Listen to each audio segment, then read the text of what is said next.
যেসব নারীকে আমি গোপনে ভালোবেসেছি তাদের সঙ্গে আমার কখনো বিচ্ছেদ ঘটেনি। পক্ষান্তরে আমার প্রকাশিত প্রেমসমূহ পূর্ণ হয়েছে বেদনায়, বিচ্ছেদে। তাই মনে করি প্রকাশিত প্রেমের তুলনায় অপ্রকাশিত গোপন প্রেমই ভালো। যাকে ভালোবাসতে ইচ্ছে করবে তাকে আমি গোপনে ভালোবাসব। যাকে ভালোবাসি তাকে কখনো তা জানতে দেব না।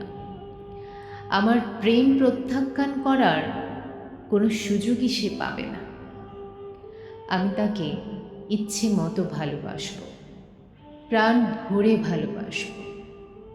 যতদিন খুশি, যতবার খুশি ভালোবাসব।